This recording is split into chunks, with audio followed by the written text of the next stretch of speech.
Rajya Sabha TV में आपका स्वागत है। मैं हूं अमृता राय। लोकतंत्र 2012 में आज बात होगी कांग्रेस के हाईटेक प्रचार की। बताएंगे क्या है कच्छ क्षेत्र के बुनकरों की समस्या और सूरत के चुनावी मुद्दे। लेकिन सबसे पहले हेडलाइंस।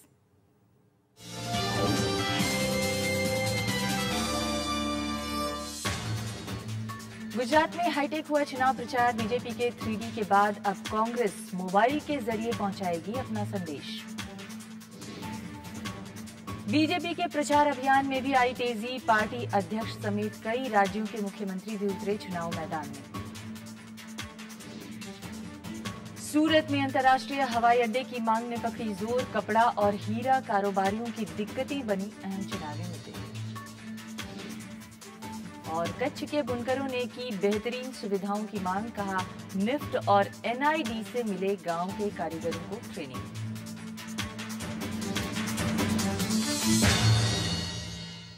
और अब आइए देखते हैं खबरें विस्तार से। गुजरात के युवा वोटरों को लुभाने के लिए अब प्रचार हाईटेक हो गया है।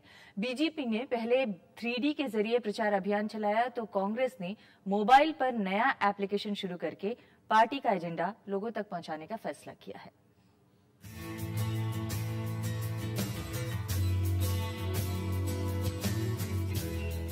मोबाइल पावर पहचानते हुए कांग्रेस मौजूदा चुनाव में इसका पूरा उपयोग करना चाहती है। पार्टी ने मोबाइल में एक नया एप्लीकेशन शुरू किया है। इसका इस्तेमाल एंड्रॉयड, आईफोन और ब्लैकबेरी हैंडसेटों पर किया जा सकता है। गुजरात में करीब 4 करोड़ मोबाइल फोन हैं। कांग्रेस की इसी आंकड़े पर नजर है। जो गुजरात कांग्रेस की जो IT टीम है, उन्होंने सबने साथ में मिलकर टेक्नोलॉजी का उपयोग करके आम लोगों तक पहुंचने का प्रयास किया हुआ है। इस सुविधा से न्यूज और बाकी कार्यक्रमों के सीधे प्रसारण देखे जा सकते हैं। कांग्रेस का कहना है कि तरक्की के बावजूद गुजरात IT क्षेत्र में काफी पिछड़ा हुआ है। गुजरात कांग्रेस ने अपनी युवाओं की युवतियों की टीम तो तैयार की है, लेकिन साथ साथ गुजरात के युवा युवतियों को IT इनेबल और IT एम्पावर्ड बनाने के लिए हमने एक चुनावी मुद्दा की घोषणा की है। कांग्रेस ने युवाओं के लिए भी कुछ वादे किए हैं। पार्टी का कहना है कि अगर वो सत्ता में आती है तो युवाओं को मुफ्त में लैपटॉप दिया जाएगा। Bureau report, Rajya Sabha TV. तो गुजरात जो विकास के क्षेत्र में अपने दावा करता है कि बहुत आगे चल गया है, वो अब हाईटेक प्रचार अभियान के जरिए राजनीतिक दल जो है वो युवाओं को लुभाने की कोशिश कर रहे हैं, वोटरों को लुभाने की कोशिश कर रहे हैं। और इस पर बातचीत करने के लिए हमारे साथ हमारे संवाददाता अरविंद सिंह जुड़ रहे हैं। अरविंद जी, एक तरह से कहें कि हाईटेक प्रचार अभियान बहुत तेज पकड़ रहा है, चाहे कोई भी राजनीतिक दल हो, पीछे नहीं रहना चाहते हैं। जी, जब तक अमृता जी, जब से ये खासतौर पर मोदी का जो 3D जो कैंपेन शुरू हुआ है, उसके बाद जो है ये दोनों पार्टियां, जो बड़ी पार्टियां हैं, हालांकि और भी छोटे मोटे अलग जो कुछ प्रत्याशी हैं और जो परिवर्तन पार्टी है गुजरात की, ये लोग भी उसी तरह अभियान में जुटे हुए हैं। लेकिन कांग्रेस और बीजेपी ये दोनों जो है ज्यादा बड़े लेवल पर, खासतौर पर ये सोशल मीडिया का भी इस्तेमाल कर रहे हैं और मीडियम का भी इस्तेमाल कर रहे हैं। और जो इनके खासतौर पर जो मोबाइल नेटवर्किंग है या जो और तरीके से ये है, कुल मिलाकर के हाईटेक प्रचार जो शुरू हो गया। इसके अलावा जो मैं देख रहा हूँ इधर खासतौर पर सूरत के सराउंडिंग में कि बहुत छोटी छोटी पब्लिक मीटिंगें भी राजनीतिक दलों की ओर से हो रही हैं। जी, तो कुल मिलाकर के अरविंद, आप हमारे साथ लाइन पर रहिएगा, हम आपके पास जरूर आएंगे और ये पूछेंगे कि वोटरों में इसका किस तरह का इम्पैक्ट हो रहा है, आम लोग इसे किस तरह से देख रहे हैं। लेकिन इस वक्त हमारे साथ कांग्रेस के स्पोक्स पर्सन चेतन रावल जी जुड़ रहे हैं। चेतन जी, ये जो प्रचार है इसका मकसद क्या है आप लोगों का, और कहाँ तक आप इस प्रचार में आगे बढ़ना चाहते हैं? देखिए, मेरा ये मानना है कि जहाँ तक मोबाइल टेक्नोलॉजी का सवाल है या तो सोशल नेटवर्किंग साइट्स का सवाल है, तो वो दैट इज ऑलवेज वेलकम, वो हमेशा आवकार्य है। अगर मोड ऑफ कंडक्ट के दरमियान ये हो सकता है, इलेक्शन कमीशन की गाइडलाइंस के अंतर्गत अगर ये होता है तो बहुत ही अच्छा है। मुझे कुछ ज्यादा सुनाई नहीं देता था, लेकिन मैं कुछ जो थोड़ा बहुत सुन पाया वो था कि मोदी जी के 3D जो उनका प्रचार है उसके बारे में भी कुछ बात हो रही थी। मैं ये मानता हूँ कि ये इस किस्म का प्रचार कभी भी जनता को मत देने के लिए प्रभावित नहीं कर सकता है। और सबसे अहम जो बात है कि क्या चुनाव आयुक्त ने ये अलाउ किया हुआ है? जी, मतलब आप ये कह रहे हैं चेतन जी कि 3D प्रचार को चुनाव आयोग ने अप्रूव नहीं किया है, यानी चुनाव आयोग का अप्रूवल नहीं है, लेकिन आपके चुनाव प्रचार को चुनाव आयोग का अप्रूवल है, आप ये कह रहे हैं? मैं ये सिर्फ सवाल कर रहा हूँ कि क्या चुनाव आयोग ने ये अप्रूव किया हुआ है? अगर आप ये सवाल कर रहे हैं तो क्या आप शिकायत भी करेंगे? May be. और तीसरी बात जो है, जो बहुत अहम है, कि इतना सारा पैसा कहाँ से आता है? आप दो बातें कह रहे हैं। पहला ये कि ये चुनाव अभियान जो चलाया जा रहा है बीजेपी की तरफ से, वो सवालों के घेरे में है, क्योंकि चुनाव संहिता का ठीक तरीके से उसमें पालन हो रहा है कि नहीं हो रहा है, ये कांग्रेस सवाल उठा रही है। दूसरा, उसमें पैसे का सवाल उठा रही है। लेकिन पैसा तो आप लोगों का भी लग रहा होगा अगर आप हाईटेक प्रचार कर रहे हैं तो। अभी तक तो हम लोगों ने ऐसा कुछ किया नहीं है। मोबाइल के जरिए जो प्रचार अभियान चलाया जाएगा, मोबाइल के जरिए जो होता है प्रचार, उसमें उतना पैसा नहीं जाता है, वो तो अपने के लिए चिपल होता है। जो ये करोड़ों रुपए की जहाँ पर बात होती है 3D करके जो सभाएं करने की, उसके कंपेरिजन में अगर आप देखें तो इसमें तो बहुत कम होता है।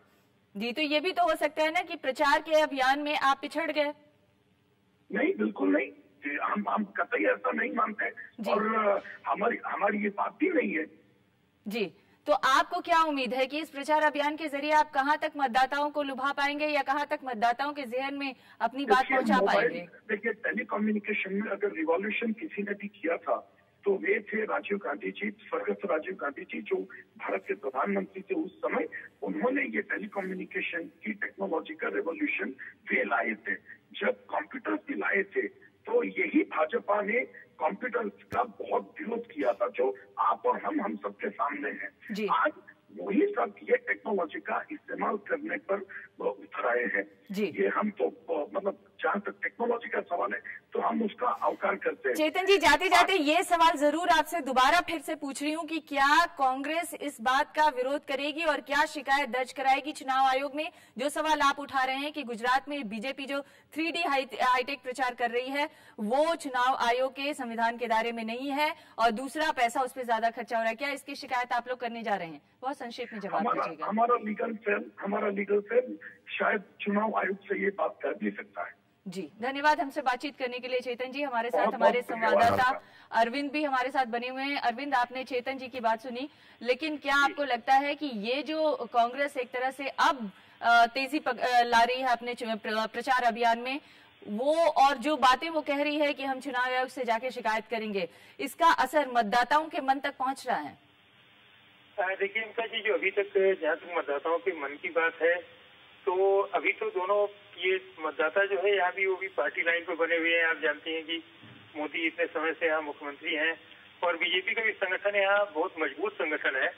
तो कुल मिलाकर के जो मैं ये देख पा रहा हूँ, खासतौर पर चूंकि मैं अभी दक्षिण गुजरात के ही इलाके में हूँ, और वहाँ दोनों पार्टियां पार्टी लाइन पर अपने कमिटेड वर्कर्स के सारे लड़ाई लड़ रही हैं और लोगों के बीच अपनी बातों को पहुंचाने की कोशिश कर रही हैं जी। और लेकिन यहाँ पर धनशक्ति की बात इन्होंने की है, हमारे कांग्रेस के जो एक नेता बात कर रहे थे हमारे, उन्होंने जो बात की है बात सही है कि जो बीजेपी का प्रचार अभियान है, जिस तरह से धनशक्ति का इस्तेमाल हो रहा वो बहुत ज्यादा हो रहा है। अलग अलग वो साफ तौर पर नजर आता है, जो बड़े बड़े होर्डिंग भी हैं और जो कैंपेन वगैरह है, उसकी तुलना में अगर प्रचार अभियान को देखिए तो वो नहीं। लेकिन बहुत सारे चुनावों में हमने देखा है कि बहुत ज्यादा बड़ा प्रचार अभियान भी कई बार लोगों के दिमाग में वो नकारात्मक छवि देता है। जी, बहुत कई चुनाव में हमने देखा हुआ है। तो बहुत ज्यादा वैभव करके आप प्रचार उसको लोगों के दिलो दिमाग को जीत सकते हैं। जी, तो अभी मतदाताओं का मत आना बाकी है। फिलहाल दोनों ही पार्टियां अपने अपने तरीके से कोशिश ये कर रही हैं कि मतदाताओं तक किसी तरीके से ज्यादा पहुंचा जाए। बने रहिएगा हमारे साथ, आपके पास फिर लौटेंगे, लेकिन उससे पहले एक खबर देख लेते हैं। गुजरात में जैसे जैसे मतदान करीब आ रहा है, प्रचार में तेजी आ रही है। बीजेपी के केंद्रीय नेता और बीजेपी शासित राज्यों के मुख्यमंत्री भी यहाँ पर पहुंच रहे हैं। राजकोट की चुनावी रैली में पार्टी अध्यक्ष नितिन गडकरी ने लोगों से बीजेपी को भारी बहुमत से जिताने की अपील की। और मैं विश्वास के साथ आपको बता देना चाहता हूं कि गुजरात में तो 20 दिसंबर को निर्णय तो साफ है। मेरे मन में कोई संशय नहीं है कि गुजरात में भारतीय जनता पार्टी की जीत होना ये काले पत्थर की सफेद लकीर है। छत्तीसगढ़ के मुख्यमंत्री रमन सिंह ने राजकोट में ही एक अन्य रैली में गुजरात के विकास की तारीफ की। विकास की जिस परिभाषा को, जिस संभावनाओं को गुजरात की धरती में नरेंद्र भाई मोदी ने जिस प्रकार से उतारा है, मैं आपको इस बात को कह सकता हूं कि गुजरात की इज्जत, गुजरात का स्वाभिमान और गुजरात का गौरव किसी व्यक्ति ने बढ़ाया है, उस व्यक्ति का नाम मैं एक व्यक्ति का नरेंद्र भाई मोदी का ले सकता हूं। हालांकि गुजरात के ग्रामीण और आदिवासी इलाकों में भाषा की समस्या भी रही है। केंद्रीय नेता हिंदी बोलते हैं और स्थानीय लोग गुजराती में ज्यादा सहज महसूस करते हैं। Bureau report, Rajya Sabha TV. और इस पर बातचीत करने के लिए हमारे साथ बीजेपी की नेता निर्मला सीतारमण जी मौजूद हैं, जो कि सीनियर लीडर हैं बीजेपी में। निर्मला जी, अभी चुनाव प्रचार अभियान में उस तरह से तेजी नहीं आई है, लेकिन बीजेपी के तमाम बड़े नेता अभी से पहुंचना शुरू हो गए हैं गुजरात में। क्या आप लोग का इरादा है और किन मुद्दों के साथ आप चुनाव में आगे बढ़ने जा रहे हैं? 13 तारीख का फर्स्ट फेज जो इलेक्शन होने वाले हैं, उसका तो गर्मी अभी से महसूस करने लगे। बहुत सारे मीडिया से भी, पत्रकार दिल्ली से भी आ रहे हैं कवरेज करने के लिए जी। इसीलिए दिल्ली से जो लीडर्स जाते हैं, अब से धीरे धीरे कैंपेन में लगातार जोड़ना चाह रहे हैं। तो समय कम है, इसीलिए इसको अभी से बोलना उचित नहीं है। डेफिनेटली अभी से जनता तक जोड़ने के लिए हमारी हर कोशिश रहेगी। जी, जनता तक जोड़ने के लिए आप किन मुद्दों के सहारे आगे जा रहे हैं? क्योंकि आप लोगों की सरकार लगातार 2 बार वहां पर रही है, तो अब अपनी सरकार की किन उपलब्धियों को आप लेके जनता तक जा रही हैं? एक्चुअली उपलब्धियां बहुत है जी, बहुत सारे हैं जी। हर क्षेत्र में उसका असर दिखाई दे रही है। कृषि ले लीजिए, या तो मैन्युफैक्चरिंग सेक्टर्स ले लीजिए, इंडस्ट्री का, या तो आईटी के प्रभावित करप्शन फ्री एडमिनिस्ट्रेशन के मामले ले लीजिए। हर एक क्षेत्र में सरकार की उपलब्धियां नजर आ रही है। और इसके अलावा आप ज्योग्राफिकली सोचेंगे तो कच्छ में कैसे भूकंप के बाद कच्छ आज देश में बड़ा हॉर्टिकल्चर का हब बन गए, जहां से फ्रूट्स का एक्सपोर्ट होती है, उसके बारे में भी बात कर सकते हैं। जैसे भूकंप का रिहेबिलिटेशन सिर्फ घर बनाने में नहीं है, उस पूरे कॉम्प्रिहेंसिवली उस एरिया का, उस रीजन का, जो कच्छ एक डिस्ट्रिक्ट है, बहुत सारे हमारे राज्यों से भी बड़ा क्या बोलते हैं ज्योग्राफिकल एरिया है जी। उधर इतने बड़े पैमाने में हॉर्टिकल्चर डेवलपमेंट होना, जबकि कच्छ के यू नो द नेचर जो सैलाइन लैंड है, उधर डेसर्ट के प्रभाव भी रहते हैं, फिर भी उधर एग्रीकल्चर में, हॉर्टिकल्चर में इतना निर्मला जी, एक सवाल मैं जरूर आपसे पूछूंगी।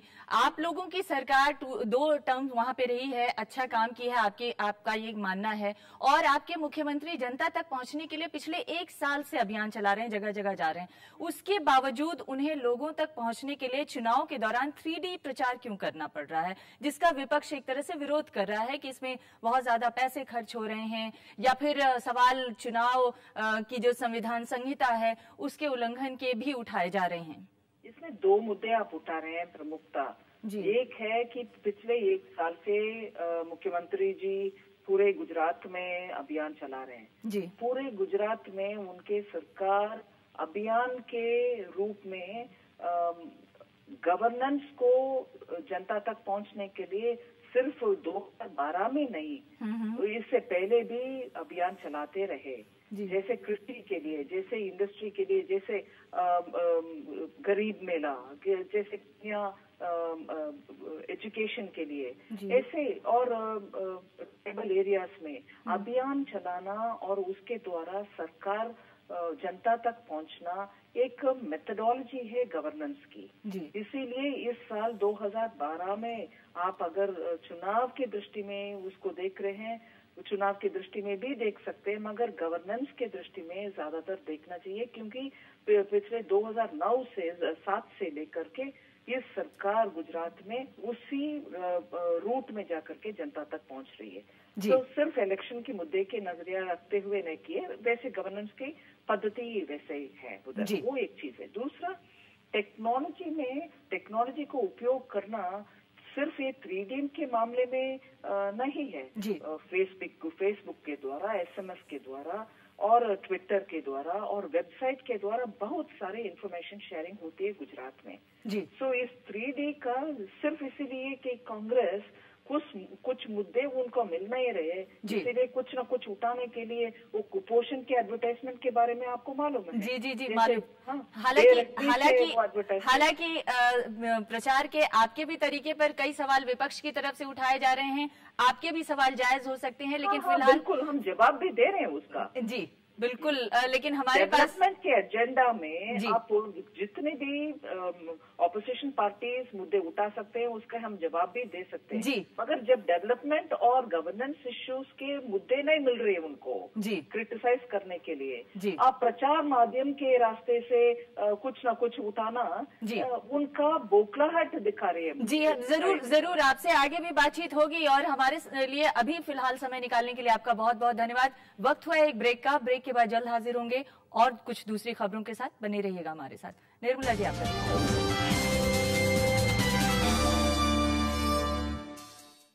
कैसे चलाते हैं शब्दों के वीर तरकश से तीर। इस देश को SIT चलाएगी कि पार्लियामेंट चलाएगी? सरकार अगर काम करना चाहती तो कौन रोक सकता भाई? स्पोर्ट्स को एक बिजनेस बनाया गया, तो निश्चित रूप से कांग्रेस कहीं ना कहीं तो अपने गिरबान में भी झांक के देखिए। तीखे सवाल, उत्तरों की ढाल। सबसे पहले भारत है, देश है, उसके बाद हमारा इंटरेस्ट, पार्टी का इंटरेस्ट आता है। बंगाल का जो समस्या है उसको हल करने में हम जरूर सरकार का साथ एकजुट होके बात बोलेंगे। अगर आप समझिए कि राजनीति दफ्तरों में बैठ करके होता है तो फिर वो नहीं हो सकता। देखिए तरकश सिर्फ राज्यसभा टीवी पर।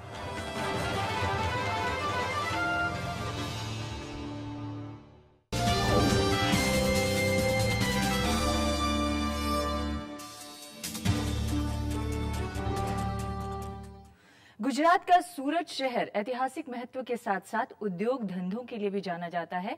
सूरत मुख्य रूप से कपड़ा उद्योग, डायमंड कटिंग और पॉलिशिंग के लिए मशहूर रहा है। परिसीमन के बाद इस जिले की विधानसभा सीटों में इजाफा हुआ है। सीटों की संख्या 12 से बढ़कर अब 18 हो गई है।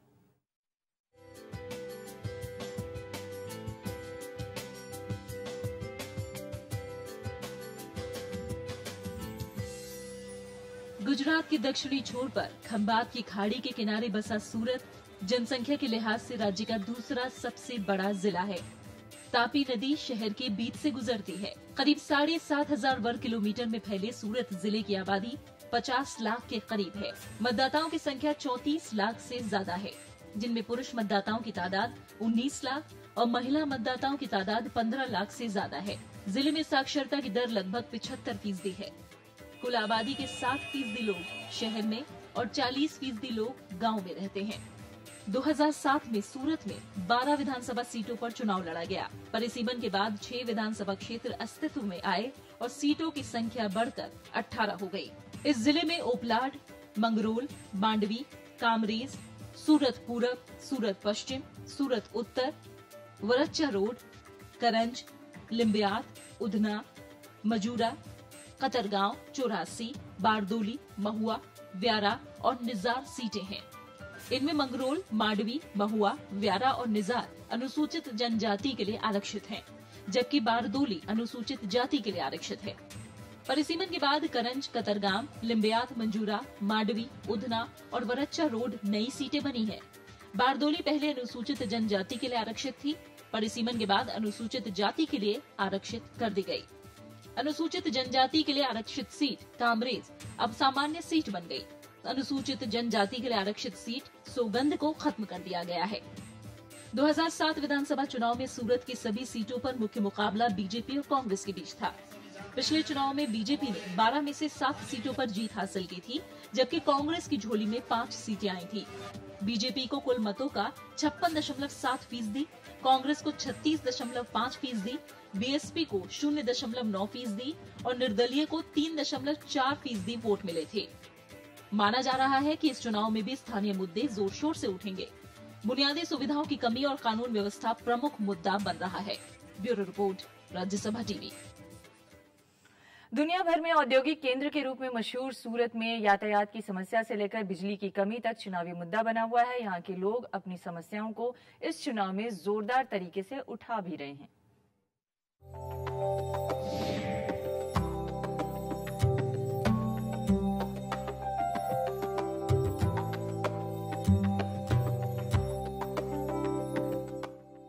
तापी नदी के किनारे बसा सूरत ऐतिहासिक महत्व के साथ कपड़ा उद्योग, हीरा तराशने और पॉलिशिंग के लिए दुनिया भर में मशहूर है। मौजूदा सूरत की स्थापना 15वीं सदी के आखिरी सालों में हुई थी।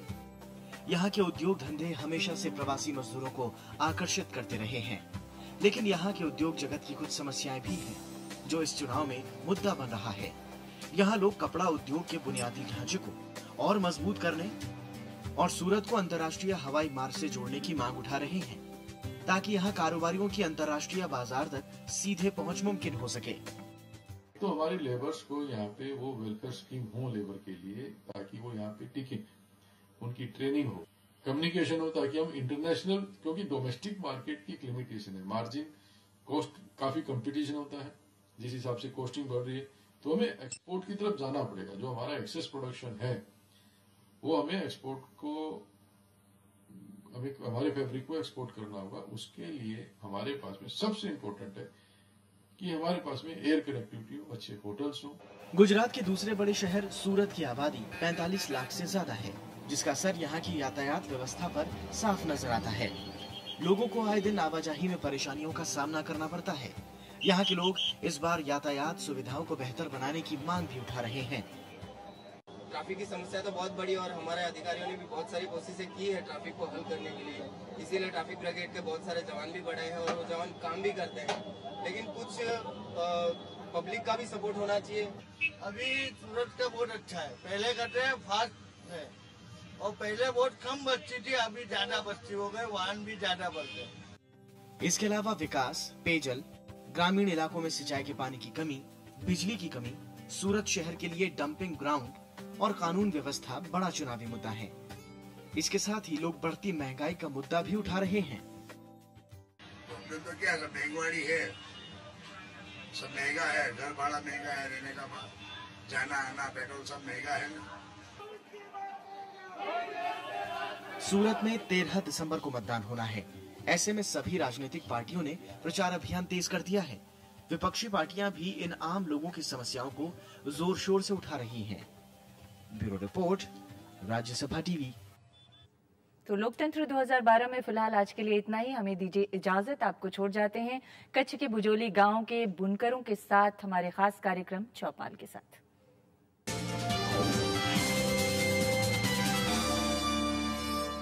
मैं मौजूद हूं भुजोड़ी गांव में, जो कि कच्छ में है, और यहाँ पे इस इलाके का मशहूर हथकरघा जो कि हैंडलूम टेक्सटाइल्स है, ये विलेज उसका सेंटर है और यहाँ पे तमाम टूरिस्ट आते हैं और यहाँ से सामान लेकर जाते हैं। ये डायरेक्ट प्रोडक्शन सेंटर भी है और यहाँ से काफी बिक्री भी होती है। हमारे बीच में तमाम नेशनल अवार्ड विनर हैं, 5 नेशनल अवार्ड विनर हैं और एक संत कबीर नेशनल अवार्ड विनर हैं।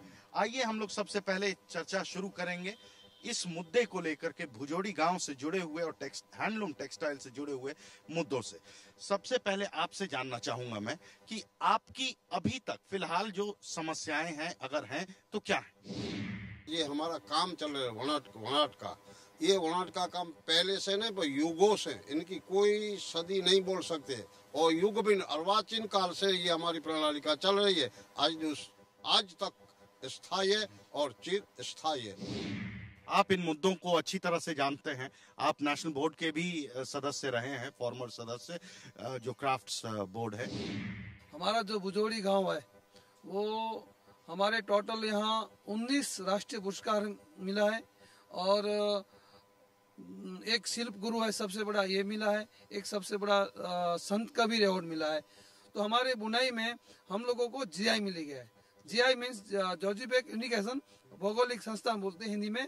तो हमारा जो बुनाई का जो हम लोग जो बुनाई करते हैं, हमारे जो डिजाइन है वो कोई भारत भर में भी नहीं और चाइना जैसे देश में नहीं, कोरिया में भी नहीं और जो पूरे वर्ल्ड में हमारी जो चीज बनाते हैं उसकी जो डुप्लीकेट बनती है, उसकी नकल बनती है, वो कहाँ नहीं बनेगी। और हम बात मतलब आप पेटेंट प्रोटेक्शन की बात कर रहे हैं ताकि इंटेलेक्चुअल प्रॉपर्टी जो आपकी है वो आप ही के पास रहे, इस गांव के पास रहे, कच्छ के लोगों के पास रहे। संत कबीर अवार्ड विनर हैं आप, आपका समस्याएं मुझे नहीं लगता ज्यादा हैं, लेकिन क्या कुछ और करने की जरूरत है? क्या नई पीढ़ी आप लोगों के साथ जुड़ पा रही है? क्या वो इसी तरह से काम कर रही है जैसे आप कर रहे हैं? जी हाँ, नई पीढ़ी हमारे साथ जुड़ रही है और पूरी दक्ष से काम कर रही है। ऐसी कोई नहीं है, अभी ये सब हाथ का काम है, पूरा चल रहा है, अच्छी तरफ से चल रहा है और इसमें मेहनत करना पड़ता है, हाथ का काम है इसलिए। और हम लोगों को अभी कबीर अवार्ड 9 को मिला है, 9/11। आपकी तरफ से आपसे मैं जानना चाहूंगा कि इस इलाके के लिए और भी सुविधा, इंफ्रास्ट्रक्चर हो या सड़क हो या लोगों को यहाँ आने तक और आसानी हो, उसके लिए क्या किसी चीज करने की जरूरत है? हमारे तरफ से तो ऐसा लगता है कि फिलहाल में कोई सुविधा की कोई कमी नहीं है। सरकार ने भी हमको बहुत बड़ी तरफ से प्रोत्साहन किया है। आप श्याम जी बताइए, डिजाइन के मामले में आप काफी नए पीढ़ी के हैं और आप जानते हैं किस तरह के लोग आपके पास आते हैं जो खरीद के ले जाते हैं, काफी महंगा सामान होता है आपके यहाँ। तो डिजाइन के मामले में कुछ नया परिवर्तन या कुछ नई चीज करने की सोच? हमारा ऐसा है कि काफ़ी सदियों से काम है, तो ट्रेडिशनल डिज़ाइन भी हमारे पास है, नया भी है। हम सरकार से ऐसा विनती करेंगे कि यहाँ पे आज से 6 साल पहले कला रक्षा विद्यालय बना हुआ है, तो उसमें जितना भी आर्टिजन लोग हैं वहाँ पे जाते हैं और पढ़ते हैं। लेकिन जैसे नेशनल इंस्टीट्यूट ऑफ डिज़ाइन है या निफ्ट है, उसमें 1 या 2 वैकेंसी हर साल कारीगरों के लिए छुट्टी होना चाहिए। क्या आप श्याम जी से वाकिफ रखते हैं? हाँ जी।